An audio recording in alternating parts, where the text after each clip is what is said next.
No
Kanago mea kulunga.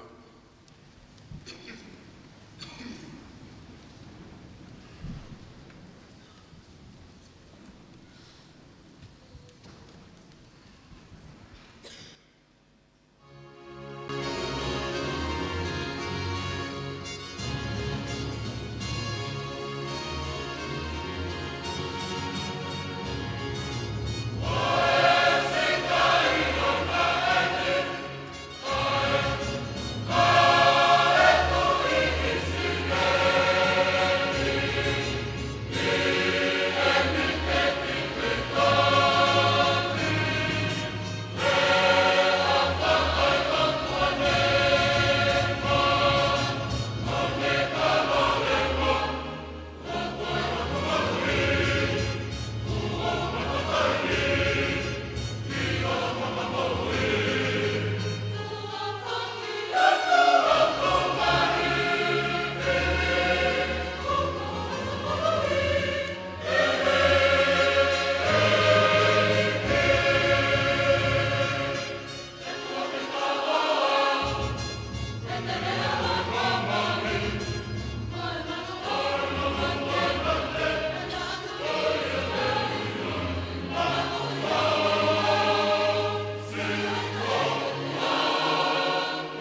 a Fiona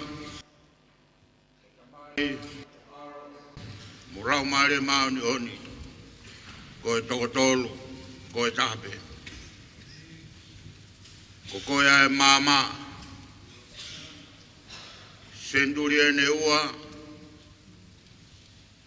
o huelo e mama e Fiona ene hake mai ko mau ki fonua o mia e folo mo ui ko to chapu ke fai e whahino hino o tonga ki he mama taenga da mo e pureanga e Fiona. Na mo koi bea tu po uluak, fai belo tu, ako mo e wholofola. Na i whinangalo ke whotu e fofua ako maurunga i tonga, ko hi beko e wholofola.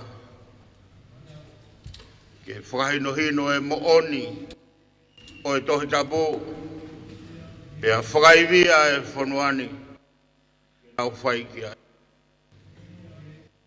Ko whakaharo mai e, ke i whai e, KOLISI KO SIA'ATOUTAI.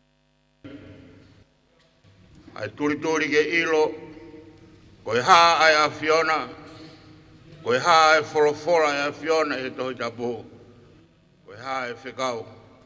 Ke o mau aho mo mau tō tangata. A whio atu pō, ke whakarangirangi e visone, nai whai e tu pō ruak. Ke o ua pē, ai lotu moe ako, ke māmangia ahono kakai. Maulot mai ne a whio,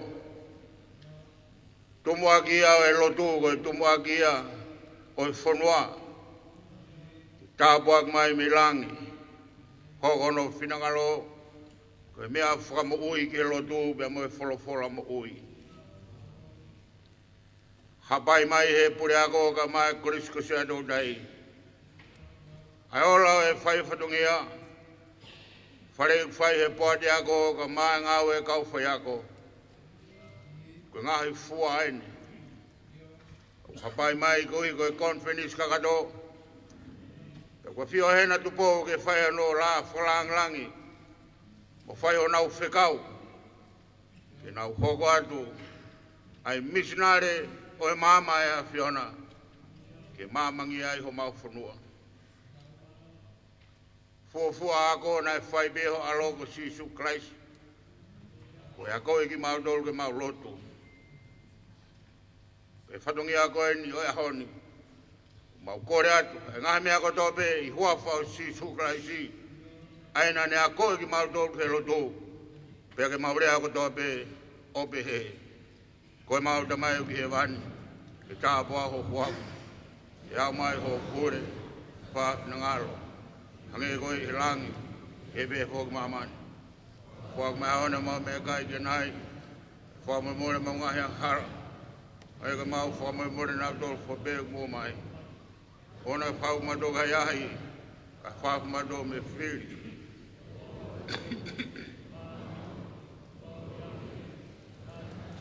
Tētai ngata, amen.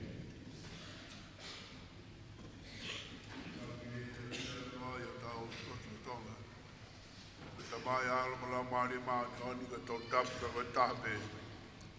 Tai o tua tau mama wa tai mahakre. Mai no alo o Jesus Christ. Ko tau eki. Ko tau hoki. Ko tau whaiako.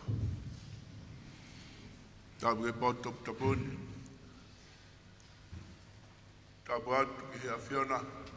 Ki e tupa wonu. Kwena nas pau. Ko e tuhi. Ko e o tonga. A maa mo whale. Wa tapat lo tange wa no ka mai ho ke funua wa tapat do like by steni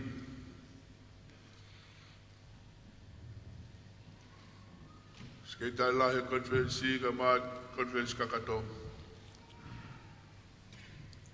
o wa tapat ya o fayako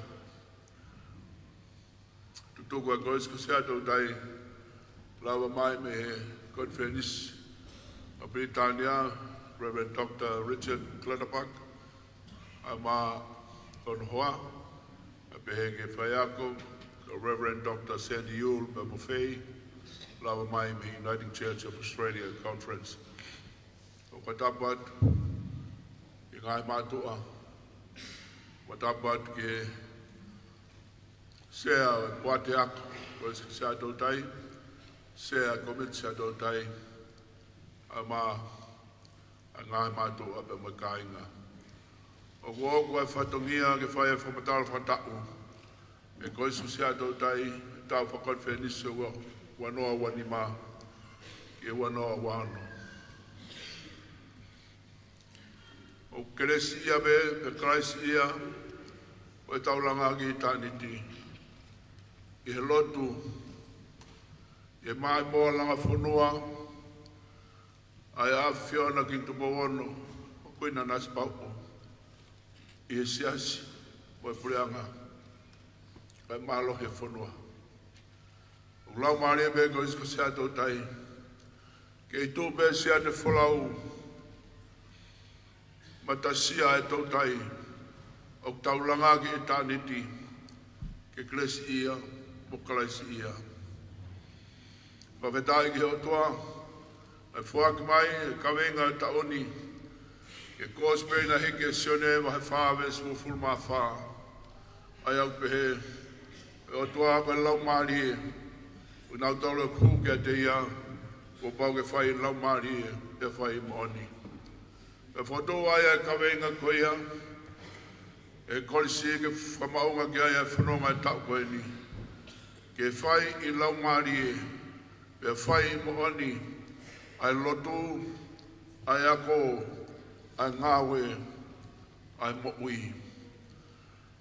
O whae wā ako ai KOLISI ko sia'atoutai, o mahino bebe maheni be mo sesi, pe ako tohe tapu, e mo ako whakateolosia be mo e whika, ko e tau kakai be mo historia me lotu e sle. Porokalama la lahe nima, e fitu o whai he KOLISI, pe porokalama e nima, pe porokalama ako, whakaloki ako. Porokalama e ua, pe porokalama e kakai whiwhine, ako ngāwe, e mo e porokalama a kolo tapu, pe tewe kau whai whikau, ke hi whaknima, ko hi, pe konferensi. E whotoa e taoni e ao tānima, o February, me mo e kawako e toko te au tolu hiwa, e mo e kau whai ako, e toko ufulma ano. O wahe lelei me e ngahi porokalama, e ngahi, watau kei ko whai, ko hi, ko e tūtone a konferensi ke whalere e ngahi porokalama, ai au ngāwe ke ai KOLISI. Porokalama auluaki, ko Certificate in Theology and Pastoral Ministry, tau tolu, o tūtone a konferensi, ke toi whakahoko e porokalama koe ni ako whakatonga, ko hi, ko e whiemau e kakai o siasi. Pata mo ia, e porokalama Bachelor of Divinity, o whaos he tauni, tau wha, e porokalama mo tua, e au tānak tuunga he ahoni, ai toko whitu mo fulma nima. Ko e porokalama whaowia, ko kamata tōtone e konferensi ke whakahoko i he KOLISI, o ku whaingoa o New Climate Resilience Curriculum ai au whahoko i here wha Britannia. Pea tānak tūnga e hone tō whitu fulma nima, pe kau mao Certificate in Theology, pe kau mao Diploma in Theology, pe mo Bachelor of Divinity, ka atoa ia e program whauko ia, o ku o whai hono, o liriu ki ai a ngāhi proklama ko hiko e whiemau, ke whai atokanga e kina a ngahi mea o hoko i mamani. Kai koia me, ka ke te whakato a tokate rini, o lotu e suri ana, kai koia me, e whai atokanga mawahe, ke ka kai whiwhine. O kai whakpa mo e proklama ako, e Bachelor of Divinity aia o ku tokanga ki ai a program who ko ni, ke tariui ke ngai whima ko ia, e wha mo ngai whakatatoro. Whaosi, we have a proclama, Bachelor of Divinity, tau wha, ai whaosi he tau ne toko walu, o le whaosi ai proclama motua, E tāna tōnga hea hone tō whitu fulmanima, koe tō lahi tahaia, o e tāna tōnga e whai he kolisi, ko hika proklama aku fō koe ni.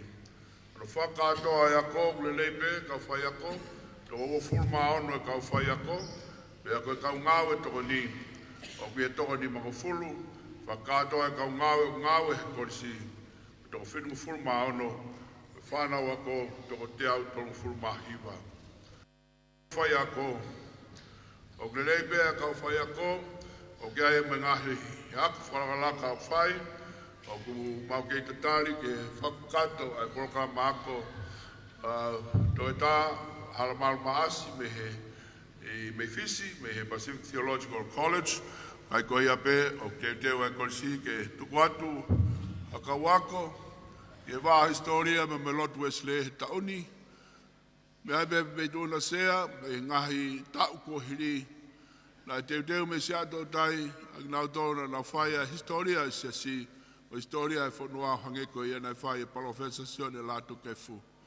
Me hoku mai ke motuani, me ako teo i ai, e wā historia, hapoinga maari e tolu, e hoku atu ai hano teo i e kau whai ako, i e reson historia, pa malo ke paremiaga, mai English tako, e whaki mai e pureha tonga eskolasipi, tau e tolu, ki he Universite Pasifiki, e ako e taha kau whai whakau e whako historia, ki he whai longa, koe Doctor of Philosophy.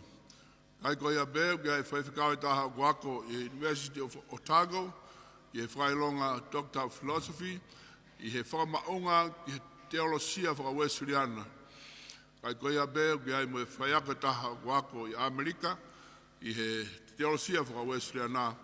Koe tokoni ko toa pe ia, ki whakato ai whimau ai kolisi, ki he malae o historia aba mo lotu esle.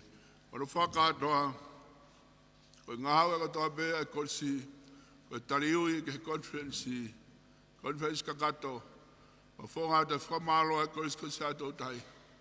I he lotu, i he ngāhau e he tokoni katoa pe, o mea pe ki he api, o betai ki he otua.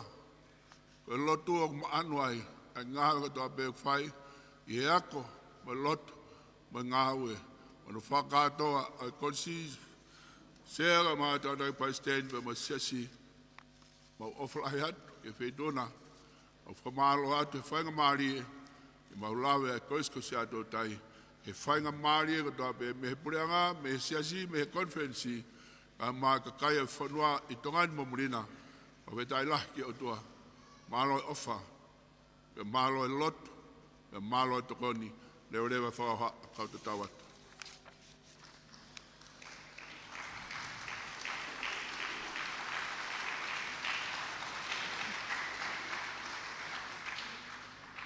Mo ka take hake ki o lunga kawako, ke whanongo, ki o mo wholofola, o i iku na e ako en. Me ipseri, raki ipseri a sione, vahe wha, pia kuiaia ngahi vesi koe ni. Si o whaanga, owa te mautui ke lau maali e furipe, ka mau sivi pe a ngahi lau maali e pe o meihe o tuaia. He uktolahi ai kaupalo fitaloi ko alu atu ki mamani. Ko e nia e mea te mau ilo ai e lau maali e o tua, ilonga ha lau maali e o whamo onia sisu kalaisi mo ene hau i he kakano o mehe o tua ai lau maali e ko ia. Pea ilonga ha lau maali e o ki kai ke whamo onia sisu o ki kai mehe o tua ai lau maali e ko ia. Pea koe lau maali e ia o fie kalaisi, aia ko mau whanongo o tuunuku mai, iyo na mo eni ko imamani. Si whanau, o meihe o tua ki mau tolu, pia ko mau ikuna a ki nau tolu. Ko uhi ko ia o kuiat ki mau tolu o ku maa o lunga ia te ia o ku imamani. Ko ki mau tolu ko tupu mihe o tua, ko ia o kune ilo ia o tua o kune tokanga ki at ki mau tolu. Pia ko ia o kikai mihe o tua o kikai tene tokanga ki at ki mau tolu. Koe mea koe au tau ilo me ai ai lau maalie ai a koe koto mo oni mo lau maalie ai a koe koto whakahe. Amen. Mo kata kifo.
to the honor of our Lord Jesus Christ and the Church, in virtue of the authority of the General Conference of the Free Wesleyan Church of Tonga, and by the endorsement of the KOLISI Board of Studies, I hereby confer upon you the theological degrees of Bachelor of Divinity, Diploma in Theology, and Certificate in Theology, together with all the rights, privileges, and honors thereunto appertaining.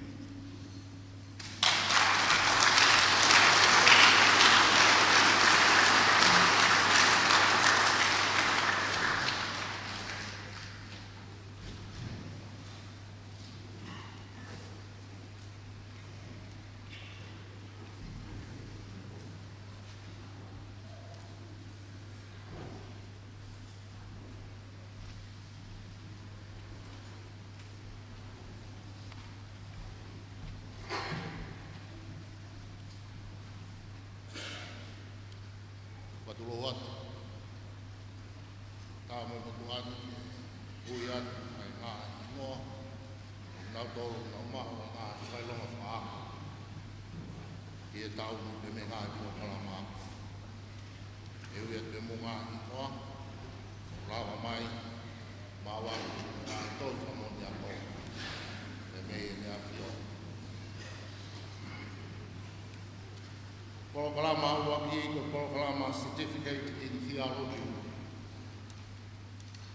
Sione filis askia tawa babao o malapo moda.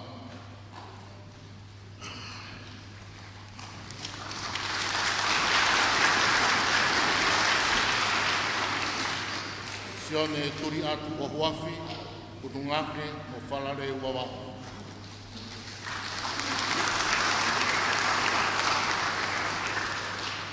Aisake Tomasi Mailangi Uma, longolongo mo kolong mutua tangatapu.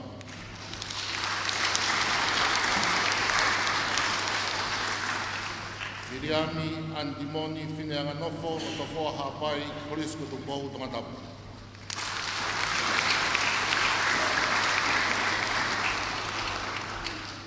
Sione Hautau, Kone Ikware Wawao, Tokomololo Tangatapu.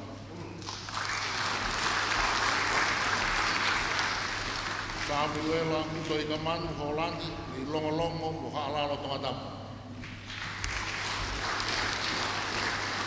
Ke saya fariki lautoa kare ni makawe kone yapo wa. Erita hei muri kawaka ni fohi tangatapu o tahu usila.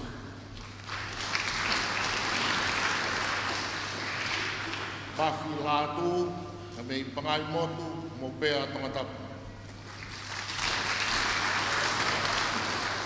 Meresei Emily Grace Agnes Saturday Lolohea hou mababao kami luloto tangatapu.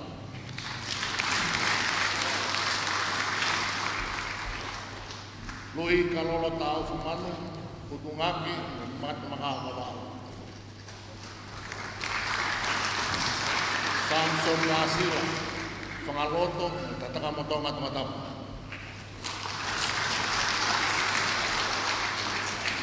Perimani Misfane, may holonga mo kukureka tumatap.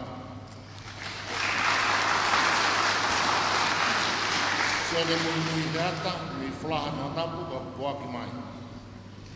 Rachel Baya Heakan Munu, tuatakilang tumatap, parehaw niya tumatap. Melody ni mama e o paaki as maweta taufa tonga mamao mo petani ewa. Christopher Parare Kulot o waka pumatay ka babao.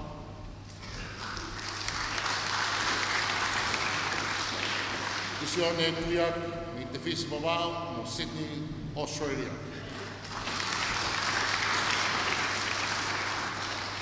Insen labu-labu tupo utulau tangatapu. Iriami aripati waske feretoa reima toa babao. Konorea taua uereni feremea muhuia hapai. Polo kalama ko diploma in theology. Sofireni hau hau. Kono whaafofonga. Me longa mapu wawau, me mōwao ni hapai. Viri tuitu o loto la paha whaonuku, me wao tu mo kolofo o tunga tapu.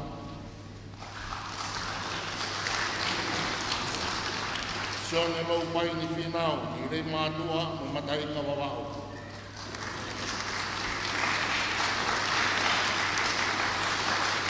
Luke olo kua pau, me i haano hapai mo longa teme tunga tapu. Sosefina tangi loto he ofa funaki me i āhau mo haveru toke lau tunga tapu.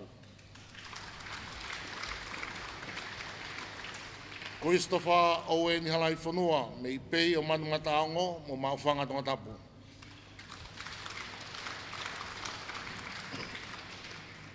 Isleri ilangana halau fia me i koloa mo hou mawawao.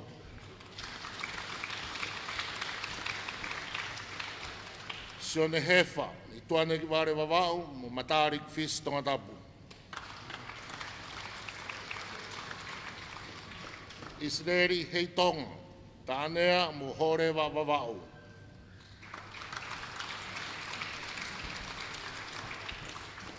Aisea ahorerei lātu hāno hapai, Wellington, New Zealand.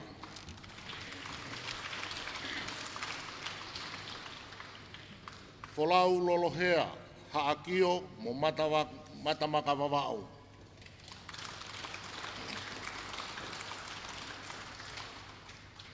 Hipu siri walutui, puke tonga tapu mo o tahuhu New Zealand.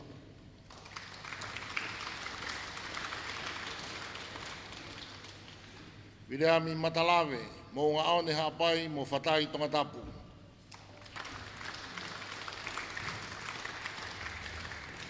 Reit sasa mo ngā loa me i kolowai tonga tapu.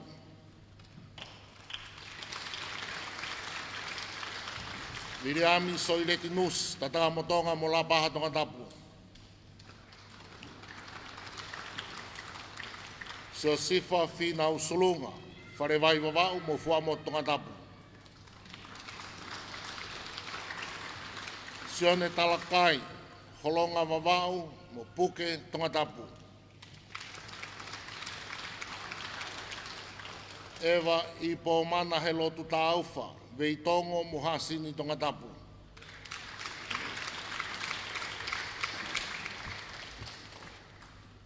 Sione matangi taufu ou, kotu hapai, pētani eua.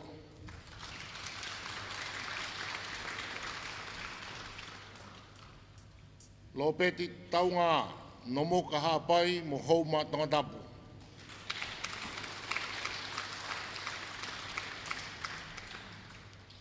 Israeli tiweti, me ui hapai mo tataka motonga tonga tapu.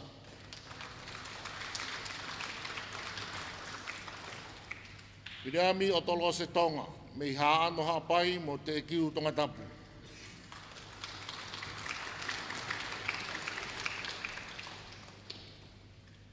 Kolo whai tui nau wai me i nuku mo whahe whatonga tapu.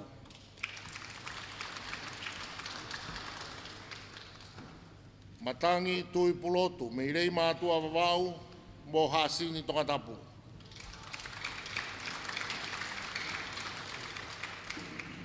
E mo sāmi huela waipulu me i mango hapai mo tofoa tonga tapu.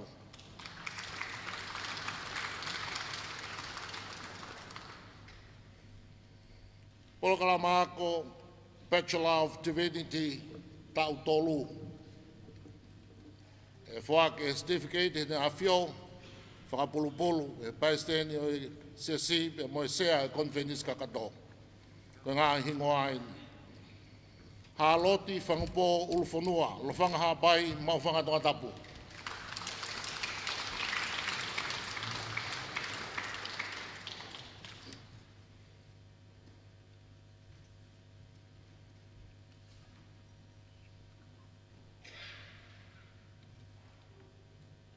Tāken puota Arapati, Pesio Kiripasi.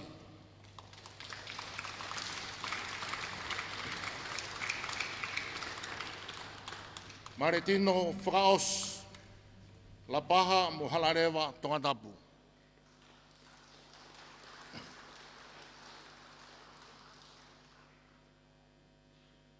Mai ko whihaki, mei nukunuku tonga tapu.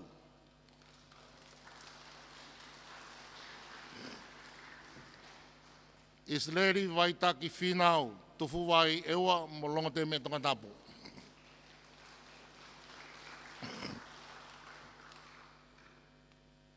Totoa lupe o takui lau fotu, na vutoka mo kolowai tonga tapu.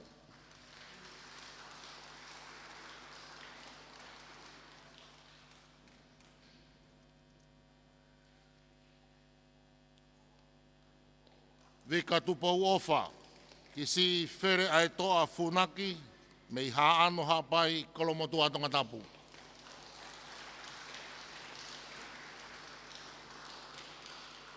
Na whetala ika, mei makawe mo where toa wawau.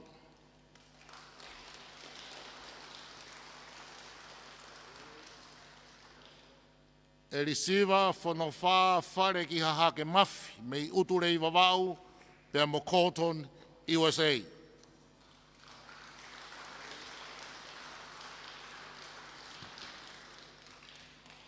Si o saia tanginoa mālohi, mei rei mātua wawau mo hawhe waha pai.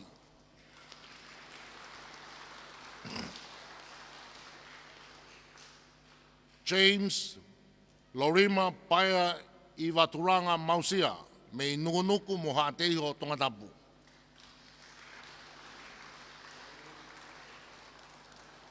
Vireami sefo akaulawe pātolo mei tafahi niwa tapu mo koloa wawau.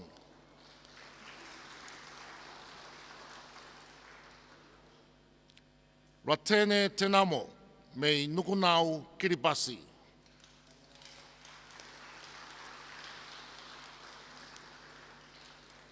Ki tā reo matu uta mei okoa wawau mo kolowai tonga tapu.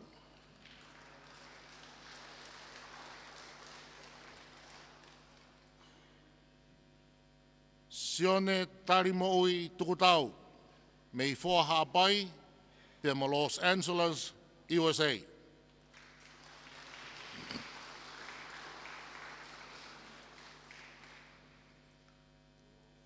Lita ni tupou, mei puke tonga tapu.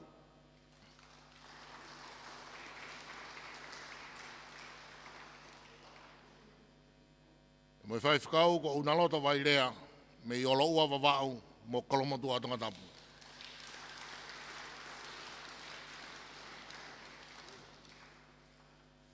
Minau tōreni i he polokala māko Bachelor of Divinity tau whā. Simeone katoa ofa mooni, mei whātumu mo kolofo au tonga tapu.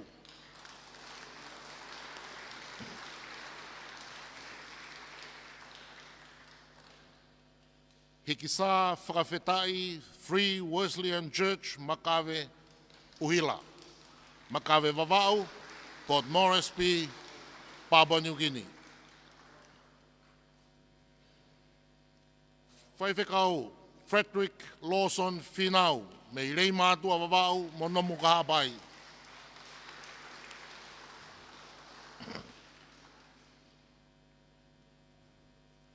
Mei tongata e apa mo kolomotua tongata tapu koe whaiwhakau aisake haukinima.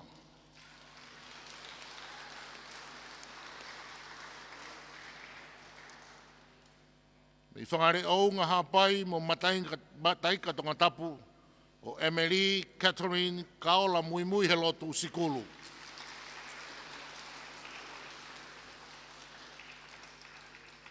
Mei tofoa mo koheret mo wātu tonga tapu sione tu ako i sokai.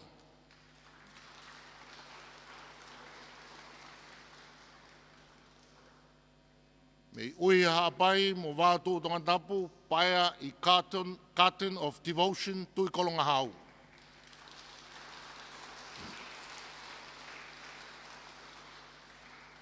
Mei whangare au ngā hapai mo nukunuku tonga tapu, e whaiwhakau Samuela Melekse te ki pāsi mi waia.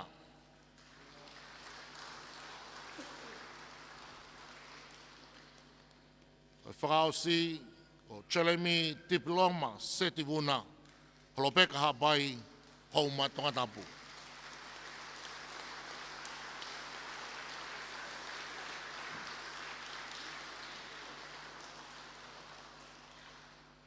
E whawhia koe ngata anga ia, e ngā hingoa, ko mai mai conference kakato. Malo.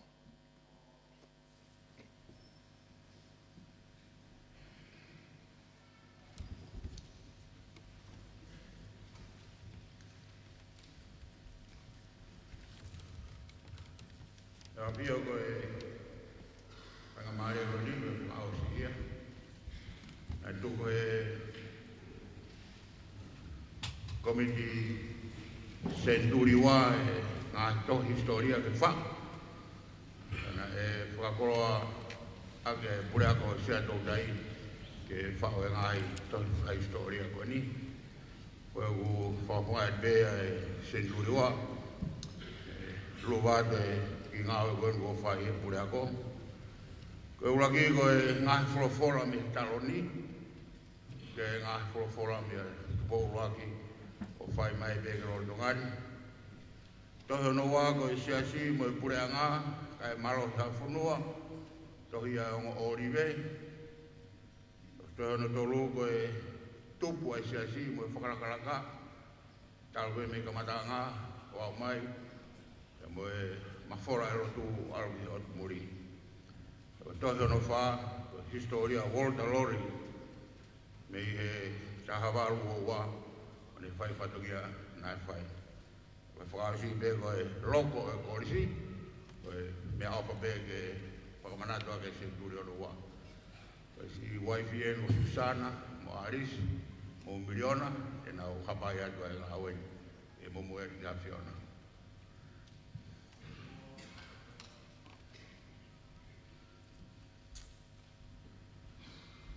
Maro ke pura ko, paula. Maro ko tuk lau mea ende upai mai sesi. O pat maro ngara.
Ye, afi a ko ma afi. Apa ye afi ai hawa tonga. Ki tu po no ko tu. Tapu ge hawa ke fonua atau fonua. Tapu ge na ba stedi. Ko kore ke ufanga whakatapu kakato ko whaki he pure kolisi. Talangata he o whai ki tua ka whai whakamalo. Whakamalo ke he o tua i langi. Whalago i fua le rei ho awhio. Aho koeni.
O kau atu.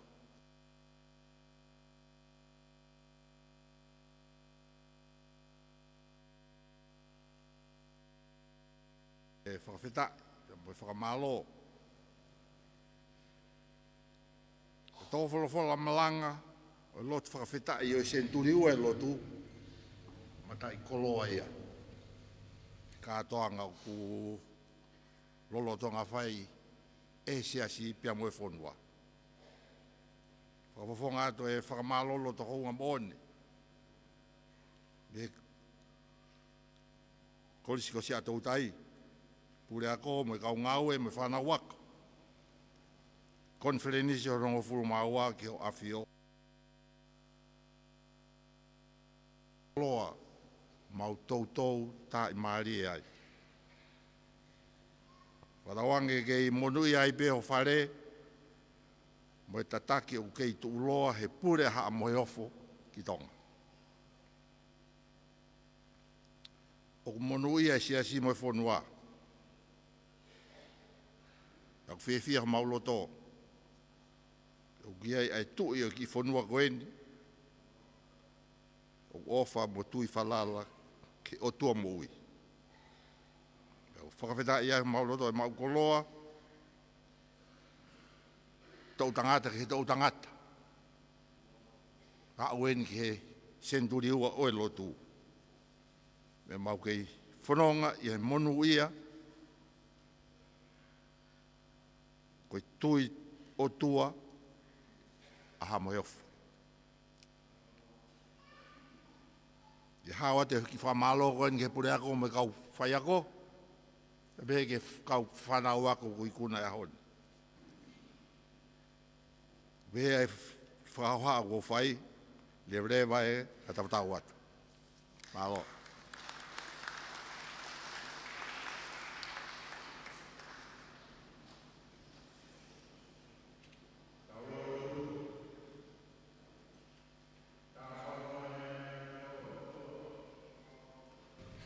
Whakamonuia e ne pure, ke habe o whinangalo, ke whare o tupou, Rontongan ka mai ka hauna. Si ka wikuna e. Ma wha mai o tōku mafi. O tari ai ikuna koeni. Wadaha mono lang. Wadaha na dōlge ma oi fia. Mai matua mga family. Ka buak mai pure ako. Mo ngawe lahi kone pea. Toko ni whai e hoa ka maa ki whanau. Ko tukutuku lau mea e ai whai whatongia, ngāhi tohi, kone wha, ke wha kuroa ke senduri honoa. Tāpua mai ai konferensi kakato, kolisi ko siatoutai, mau laka I monua I pe, I o ngāhi tāpua ki, ia Sisu Kraisi, ko mau whakamouri. Ko I kresa e ki ko Sisu Kraisi, o whlahe atua ka tau tamai, mo I whiohi lau mare manu ni, kia tau tolu ia o tai ngata. Amen.